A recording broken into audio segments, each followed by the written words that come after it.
For the last time, this fifth Sunday of Ordinary Time, the liturgy speaks to us about Christian discipleship. Our sort of Google search on discipleship that began 3 Sundays back has led us to a gradual deepening in understanding of what it means to follow the Lord. Like Paul, we are called to be apostles. We are also called to lives of servanthood, to be light in a world filled with darkness. That's last third Sunday. And last week we were reminded that discipleship entails a program that makes us more at home with paradox, with a world of reversals that seeks value where the rest of the world may not see, the program of the Beatitudes. Sometimes our search becomes stale, our login session expires, and we need to refresh our browsers to get back to the object of our original search. The world is filled with fallen away Christians and Catholics whose login sessions, sort of, with their search for God and their faith have all but expired. Years of Catholic Christian education are gradually or also suddenly snuffed out for reasons as many as there are fallen away former believers.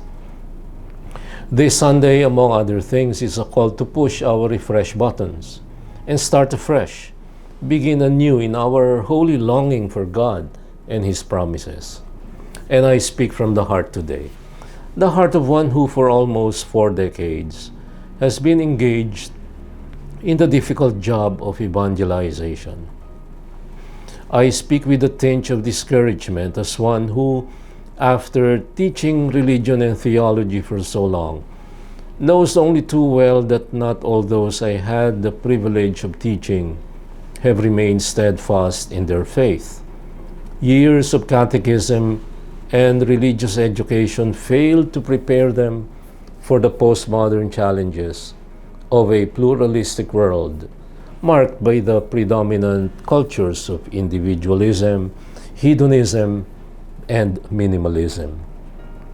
In a minimalistic world that prizes clear, cut and dried, shoot from the hip answers, a world that is weary of meta-narratives and long-winded and circuitous answers, the oversimplification of faith peddled by Bible fundamentalists has succeeded in drawing away many from what they think is the ritual-bound, idolatrous, and rule-riddled Catholic Church. For these people, the literal word for what they decided is the word, and what they have also decided is the only right interpretation of the same, count as the only ultimate authority. They need no priests, no bishops, nor popes to tell them what to do. On the other side of the fence are the rigid, black and white thinking Catholic fundamentalists for whom there are no ifs and buts, no room for the wishy-washy, and no bargaining about categorical moral laws that are valid for everyone, every time, everywhere.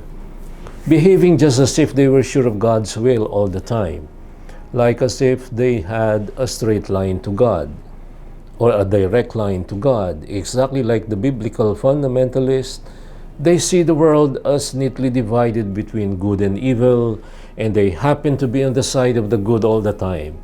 And sitting on the opposite side of the fence are those for whom everything is relative, everything is tentative, and all that matters is one's personal relationship with their God. For such people, sin does not exist anymore.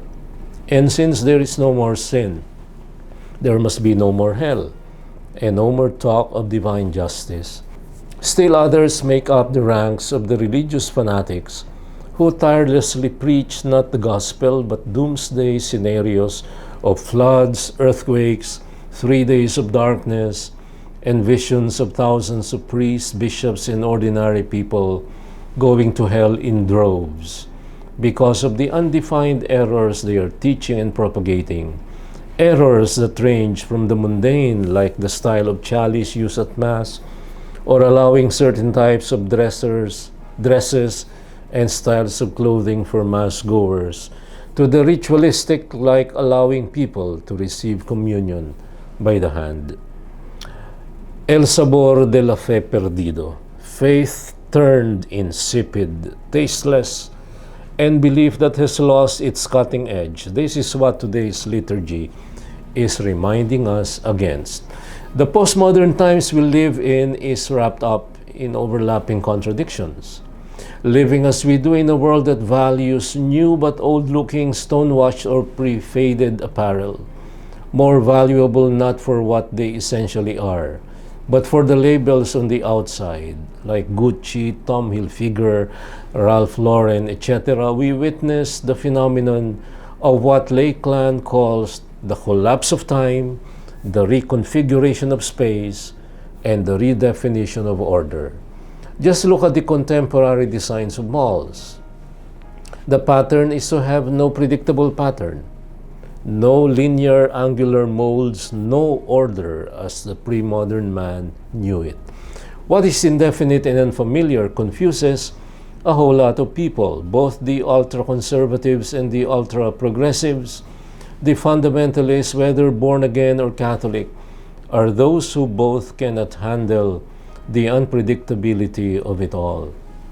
The former prizes rigid, categorical, black and white thinking. The latter favors the no matter what they tell us, no matter what they do, what I believe is true mentality of boyzone fame. El sabor de la fe perdido. This is the story of faith overpowered by culture.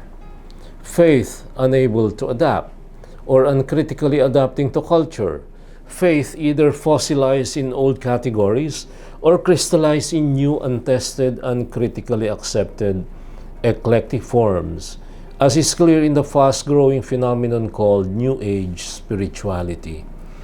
Gurus and charlatans from the East are given as much prominence as Christ.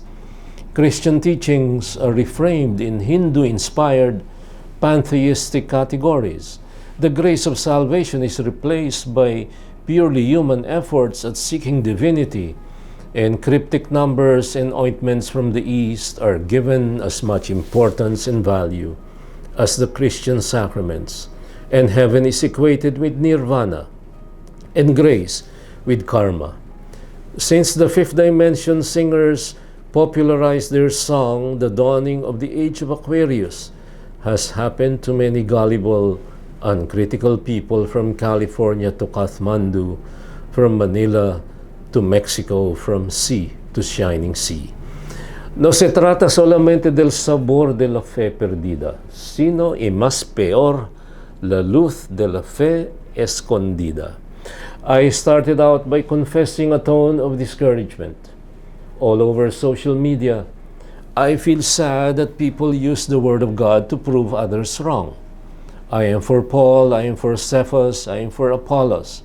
In a postmodern situation of oversimplified truths and poorly digested, if insufficiently acquired knowledge of their faith tradition, the light of discipline and honest unbiased search gives way to the semi-darkness of half-truths and downright lies, peddled by ideologues and writers out to make a fast buck on controversial topics like the very popular but unfortunately mistaken Da Vinci hoax, like the hoax that is being made to ride on the popularity of Our Lady of Fatima's apparitions to 3 little children.